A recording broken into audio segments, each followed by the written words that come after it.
justamente este tema que nós vamos falar é que me está também me preocupando de com outro nome. Talvez eu não tenha dado o nome de multiplicidade, mas porque é o seguinte, eu vejo que eu só posso entrar em personagens se eu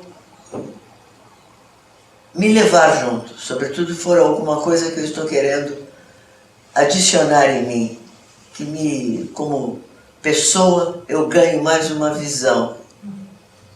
Por exemplo, as putas do Brecht, que eu fazia sempre, que tinha com o Ted no etc. Eu não fazia uma puta do Brecht. Ou melhor, eu não representava com gestos como elas seriam e tal. Eu iria encontrar essa puta brechtiana em mim. O próprio Jodorowsky disse que uma vez ele deu a possibilidade de um ator fazer o Tolstói. Pense no Tolstói, em vez de ficar pensando nele, faça-o. Mas também daí você não pode começar a inventar um Tolstói, apenas o teu desejo. Você também vai buscar dados factuais para enriquecer mais também o outro, porque não é apenas uma colagem em você. Perfeito. Existe também a presença do outro. Daí a multiplicidade acontece porque você toma contato realmente com outros mundos e não é apenas a imitação daquele que você imagina. Isso me enriqueceu muito como atriz, porque é o que eu gosto muito de ver quando eu assisto uma peça. É a verdade que o ator passa para mim. Mas acontece que nem sempre eu, Maria Alice, a minha consciência, não sei, minha alma, minha tomada de sacação da vida, nunca eu abandono, mesmo quando eu tomei ácido, mescalina. Eu sabia que estava tomando ácido. Eu acho que isso deve ser o que se chama, Jodorowsky chama de alma ou de consciência, do comando da situação. Então, esse espetáculo vai acontecer se todos tiverem se sentirem pertencentes. Então, você convidaria todos a ter uma multiplicidade, sair somente do seu status atual e participasse. Então, o ator pode dar palpite sobre a forma que ele quer contar essa história. E o diretor tem que gostar disso, não sentir isso uma intromissão. É muito moderna essa forma de ser. E muito mais, acho que o público... Eu estou sentindo que eu estou fazendo isso com vocês agora, por exemplo. A atenção que vocês estão dando me transforma quando eu também estou contando essa história. E fica algo vivo e efêmero, que é a arte do teatro. Hoje, por isso que eu quero que vocês assistam a peça outra vez. No próprio decorrer desses 2 anos que eu estou representando, eu estou usando a minha velhice, o meu Parkinson, a minha sensualidade, que voltou. Eu não diria sexualidade, porque daí já fica forte, mas também. Houve um crescimento da minha arte. Agora, também entro em cena, assim. O medo vem maior, porque a responsabilidade é maior também. E você acha que é um medo do quê? Olha, uma boa pergunta. Da morte.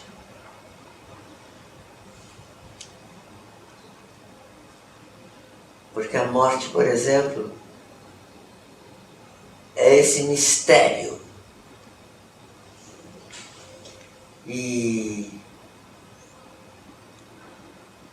Eu acho que eu vou ter muito medo, deve ser uma solidão total. Eu acho que não adianta nem, Elza, eu pedir, me dê a mão. Você deve estar numa outra dimensão. Pode ser que eu não chegue num ponto, pode ser que eu me traia, entendeu? E acabe fazendo uma coisa sem este medo. Este medo tem que estar presente e faz com que cada espetáculo seja único. Olha, vamos falar do Tapa na Pantera, que é uma coisa bem chã. Quando eu pensava que os meninos que me procuravam, essa faixa etária de 15, 16, vinha até para pedir uma presença de maconha. Não era. A preocupação deles, pelo menos quase todos que fizeram uma reunião comigo e tal, queriam saber, porque o YouTube, até naquela época, 2005, era muito mais videocassetada, não tinha uma preocupação muito artística. Nem eu tive esse dia, foi improvisado. Mas era sobre identidade, exatamente, não era nem sobre teatro. Eles queriam saber por que. Era uma senhora, é uma senhora de 60 anos, de 70 anos, que está falando sobre maconha. Por que põe uma obra de ficção? E eles queriam saber. Inclusive eu fui num programa do Abujamra que ele dizia assim: Maria Alice, me diga, você fuma maconha? Eu disse: há 30 anos, todos os dias, sem problema nenhum, e não estou viciado. Ah, não, mas isso é a personagem. Eu quero saber se você fuma. E eu repetia: eu fumo há 30 anos, todos os dias, não pulo nenhum. E não estou viciada. Mas, e o mais interessante é que aqui no prédio, todos me tratam como artista. Aí eu conheci seu trabalho na televisão, ótimo e tal. Porque não podem se comprometer com isso, né? Então ficou um jogo muito interessante. A multiplicidade se dá realmente com contorno, com palpável, quando você afirma mais o seu ego. Porque quanto mais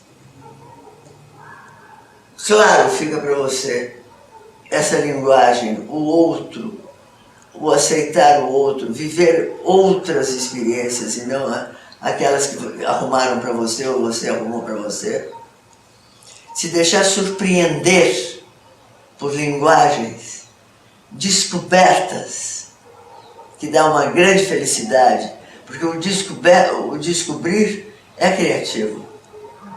Nem que você esteja descobrindo o óbvio para o outro, mas para você é uma...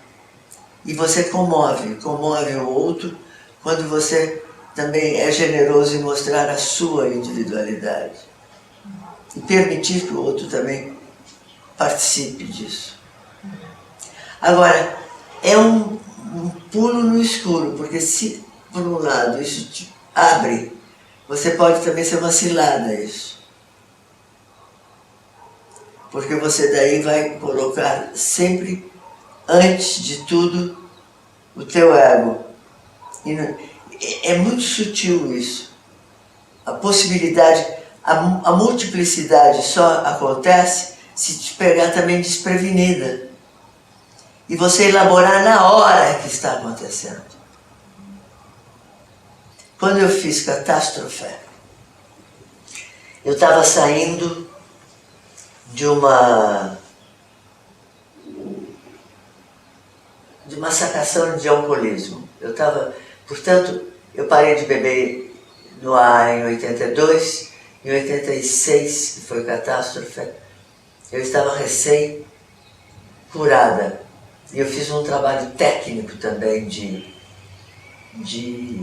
falar de cor Porque a metáfora do catástrofe era uma gripe, por exemplo. A conexão do cérebro com a boca, a motora, está lesada. Então, a voz está desenfreada. Ela está por si só. Você não tem conexão com o cérebro. Expulsa para dentro deste mundo, coisinha de nada, nesta hora não miserável. O quê? Menina? Sim, menininha.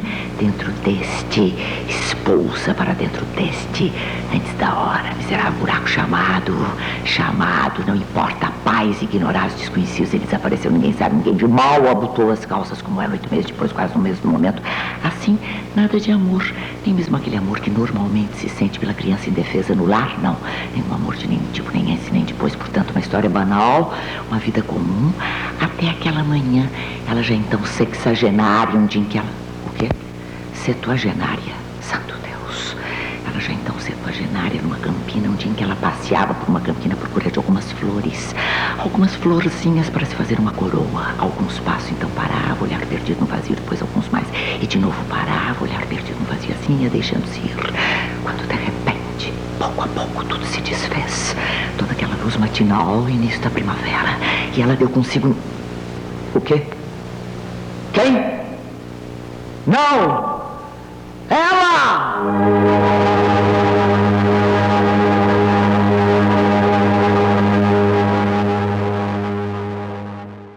Eu acho que quando a gente quer, tem que estar também ligado a uma vontade. Eu queria decorar esse texto e queria provar a mim mesma que mesmo depois de bêbada durante muitos anos, o meu cérebro ainda funcionava.